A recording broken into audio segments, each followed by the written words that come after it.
পবিত্র কোরআনের সূরা আল ইমরানের 17 নম্বর আয়াতে আল্লাহ পাক রব্বুল আলামিন বলেন, আস-সাবিরিনা ওয়াস-সাদিকিনা ওয়াল কানিতিনা ওয়াল মুনফিকিনা ওয়াল মুস্তাগফিরিনা বিল আসহার। সকলে বলি আল্লাহু আকবার। আল্লাহ পাক রব্বুল আলামিন আয়াতের মাধ্যমে স্পষ্ট ভাষায় জানিয়ে দিচ্ছেন, আস-সাবিরিনা ওয়াস-সাদিকিনা। আল্লাহ বলেন আস-সাবিরিন, নিশ্চয়ই যারা ধৈর্য ধারণ করবে। আল্লাহ পাক রব্বুল আলামিন এই আয়াতের মাধ্যমে মুমিন মুত্তাকি যারা এদের গুণগুলো আলোচনা করতেছেন। মুমিন মুত্তাকি যারা এদের অসংখ্য গুণ রয়েছে, এর ভিতরে সামান্য কিছু গুণ আল্লাহ পাক রব্বুল আলামিন এই সূরা আল ইমরানের 17 নম্বর আয়াতে আল্লাহ জানিয়ে দিচ্ছেন যে মুমিন মুত্তাকি যারা হবে, যারা আমি আল্লাহকে ভয় করবে, যারা মুসলমান দাবি করবে, এদের ভিতরে কিছু গুণ থাকবে। আল্লাহ পাক রব্বুল আলামিন এই গুণগুলো আলোচনা করতেছেন। আল্লাহ বলেন যারা মুমিন হবে, যারা মুত্তাকি দাবি করবে, এদের ভিতরে নাম্বার 1, সব গুণ থাকার পরেও আরেকটি গুণ হলো ওয়াস-সাবিরিন। মুমিন যারা হবে তারা কঠিন মুসিবতে ধৈর্য ধারণ করবে। সকলে বলুন সুবহানাল্লাহ। ধৈর্য ধারণ করবে, এটা হলো মুমিনের গুণ। মুমিন যারা না, তারা ধৈর্য ধারণ করতে পারবে না। কথা ঠিক কিনা? দেখবেন কাফের মুশরিক যারা, এরা ধৈর্য ধারণ করতে পারে না। যখন যেই বিপদ আসে তারা প্রতিবাদ করে খুন খারাপি করে ফেলে। কথা ঠিক কিনা? কিন্তু মুমিন যারা হবে, আল্লাহ বলেন ওয়াস-সাবিরিন, মুমিন যারা হবে তারা কঠিন মুসিবতে ধৈর্য ধারণ করবে। দুনিয়ার জীবনে চলার পথে বালা মুসিবত, দুঃখ কষ্ট সবার জীবনে আছে। কথা ঠিক কিনা? এখানে আমরা যারা বসে আছি, কেউ বলতে পারবে না আমার জীবনে কোনো দুঃখ নাই। পারবে কেউ বলতে? কেউ নাই। এই দুনিয়ার জীবনে সবার কম বেশি দুঃখ আছে। কারোর বড় দুঃখ, কারোর ছোট দুঃখ, এইভাবেই মানুষের জীবন যাপন চলছে। এই সারা দুনিয়ার জমিনে যদি আপনি আমি লক্ষ্য করি, দুঃখ কষ্ট এই হলো মানুষের জীবন। কথা ঠিক কিনা? আল্লাহ সেটাই জানিয়ে দিচ্ছেন, আস-সাবিরিন, নিশ্চয়ই যারা মুমিন হবে, এই মুমিনদের একটি গুণ থাকবে হলো সবর।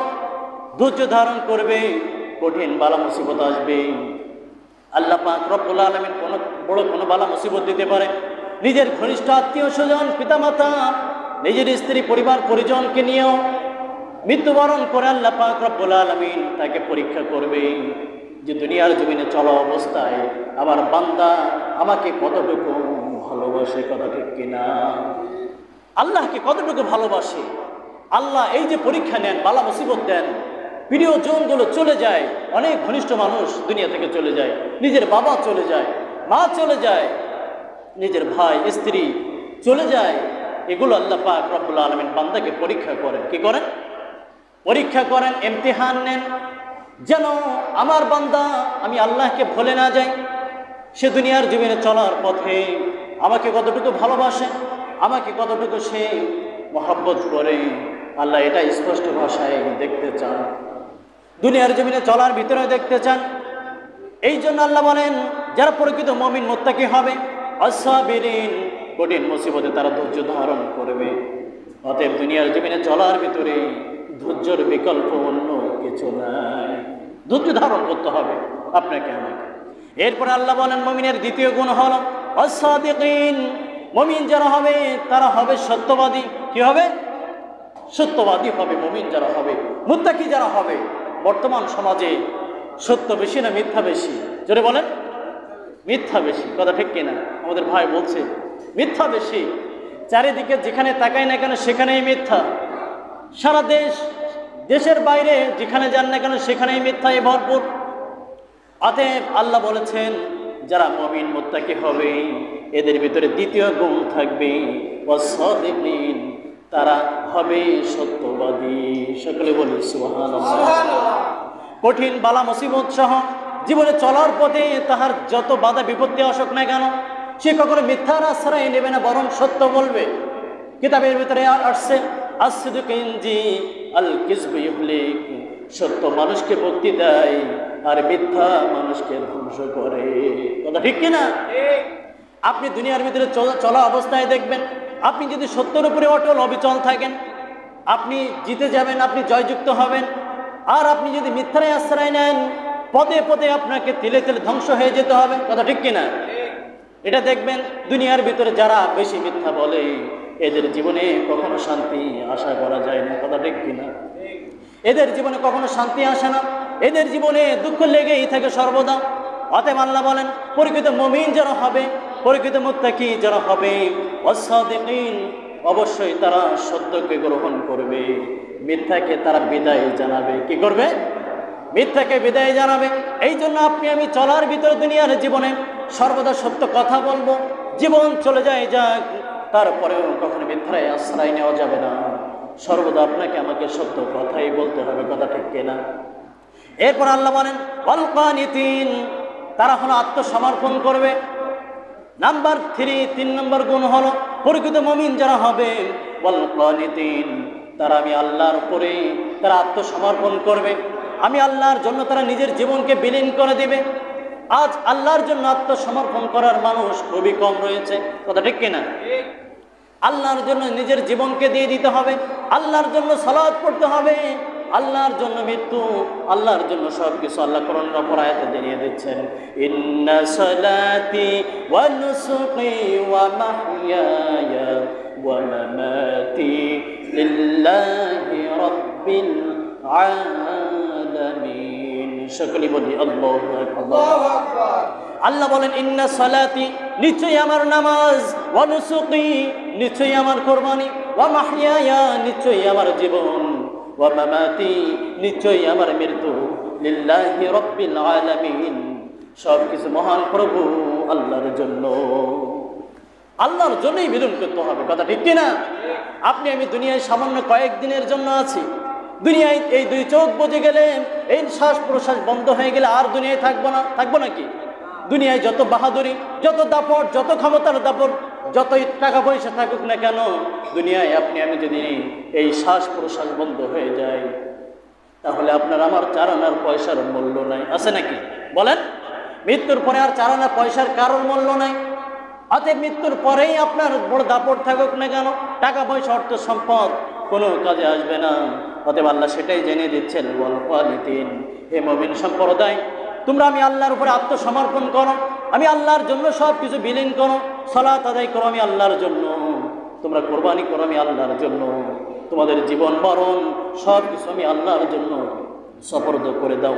এরপর আল্লাহ বলেন, ওয়াল মুনফিকিনা, আল্লাহ বলেন প্রকৃত মুমিন যারা হবে এদের ভিতরে আরেকটি গুণ থাকবে, তারা নিজেদের সম্পদকে সদকা করে দেবে, দান করে দেবে আমি আল্লাহর রাস্তায়। তারা আমি আল্লাহর রাস্তায় দান করা থেকে কৃপণতা করবে না।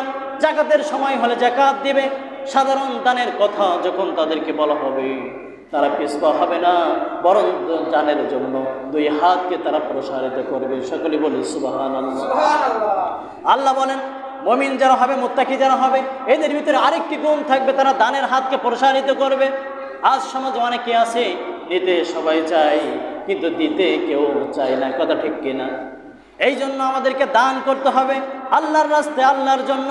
এরপর আল্লাহ বলেন, ওয়াল মুস্তাগফিরিনা বিল আসহার, আল্লাহ বলেন প্রকৃত মুমিন যারা হবে এদের ভিতরে আরেকটি বৈশিষ্ট্য থাকবে, তারা রাতের শেষ প্রহরে, রাতের শেষ লগনে আমি আল্লাহর কাছে কান্নাকাটি করবে, ক্ষমা চাবে, আমি আল্লাহ তাকে ক্ষমা করে আমি আল্লাহ জান্নাতি মানুষ হিসাবে তাকে করে নেব। সকলে বলি সুবহানাল্লাহ।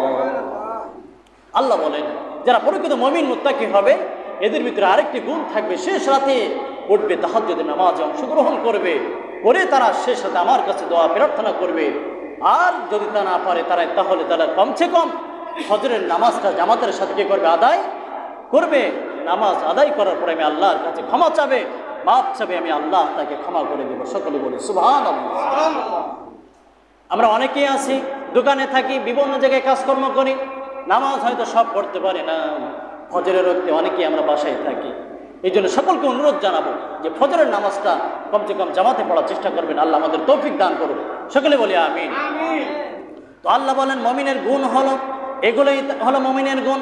তো যেটা বলতেছিলাম প্রথম গুণ হলো আস-সাবিরিন, তারা ধৈর্য ধারণ করবে, ওয়াস-সাদিকিন, সত্যের উপরে অটল অবিচল থাকবে, ওয়াল কানিতিন, এবং তারা আমি আল্লাহর উপরে আত্মসমর্পণ করবে। সৌদি আরবের ঘটনা, এক মুসলিম বোনের ঘটনা। দেখেন কেমন ঈমান এই মুসলিম বোনের। এই মুসলিম বোনের বিবাহর দিন যখন শুরু হলো, চারিদিক আনন্দ উল্লাস চলছে, চারিদিক সবাই আনন্দ উল্লাসে ব্যস্ত।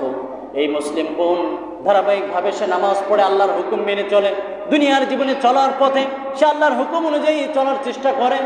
যখন বিয়ের দিন পার হয়ে গেল, সন্ধ্যার পরে মাগরিবের পরে তার সাজানো শুরু হলো, মেকআপ করা শুরু হলো। এই মেকআপ করতে করতে ইশারের আজান পড়ে গেল। ইশারের আজান যখন শুরু হলো, এই মুসলিম বোনের মনে পড়লো, আমার তো ওযু নাই, আমি তো ইশারের সালাত আদায় করব। এই কথা যখন মাকে বলল, মা আমি ইশারের সালাত আদায় করব, আমাকে একটু সুযোগ করে দাও যাতে করে আমি ওযু করে ইশারের সালাতটা আদায় করতে পারি।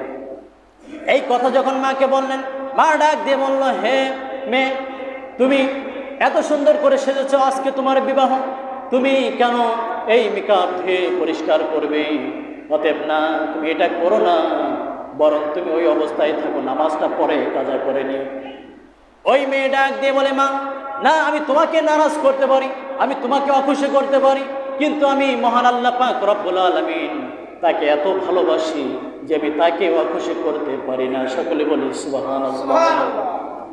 দেখেন এক বোনের কেমন কাকুতি মিনতি, কেমন ভালোবাসা হয় আল্লাহর প্রতি। বলল যে না, আমি কখনো আল্লাহকে অখুশি করতে পারি না, অতএব হে আমার মা, আমি অবশ্যই ওযু করব। ওযু করার জন্য প্রস্তুতি নিলেন। যে ওযু করলেন, মেকআপ সব ধুয়ে ফেলালেন, ধুয়ে ফেলানোর পরে নামাজে দাঁড়ালেন। নামাজ পড়তে পড়তে শেষ রাকাতে যখন গেলেন, যাওয়ার পরে আল্লাহ পাক রব্বুল আলামিন ডাক দিলেন, আজরাইল ফেরেশতাকে, যাও আমার ওই বান্দির রূহ নিয়ে আসো। ডাক দিয়ে বলার সঙ্গে সঙ্গে সে রূহ নিয়ে চলে গেলেন। নামাজ যখন পড়তেছেন, ইতিমধ্যে তার মারা চিন্তা করলো, আমার মেয়ে কেন আসে না? যে দেখে মেয়ে বিছানায় নামাজ পড়া অবস্থায় সিজদার ভিতরে সে মৃত্যুবরণ করেছে। সকলে বলি সুবহানাল্লাহ। আল্লাহকে এত ভালোবাসার কারণে, আল্লাহকে এত মহব্বত করার কারণে আল্লাহ বলছে, এই মানুষটা, এই বান্দিটা তো জান্নাতি বান্দি, এ দুনিয়াতে থাকা অবস্থায় গুনাহ হবে, গুনার কাজ করবে, খারাপ কাজ করবে, অতএব আর খারাপ কাজ না করে সেই জন্য জান্নাতি মানুষ হয়ে দুনিয়ার জমিন থেকে বিদায় হতে পারে। এই জন্য আল্লাহ ডাক দিয়ে বললেন, যাও তার রূহটা নিয়ে আসো। রূহটা নিয়ে আসার পরে সে চলে গেলেন জান্নাতে। সকলে বলি সুবহানাল্লাহ। তো দেখেন, আল্লাহকে যদি আপনি আমি ভালোবাসি, দুনিয়ার জমিন থেকে যদি আল্লাহকে সন্তুষ্ট অর্জন করতে পারি, তাহলে আল্লাহ আপনাকে আমাকে জান্নাতের মেহমান বানিয়ে নেবেন। কোনো সন্দেহ আছে? কোনো সন্দেহ নাই। এই জন্য সকলকে বিনীত অনুরোধ জানাবো, আসুন আমরা সকলে আল্লাহর হুকুম মেনে চলি, আল্লাহর পথে আসি।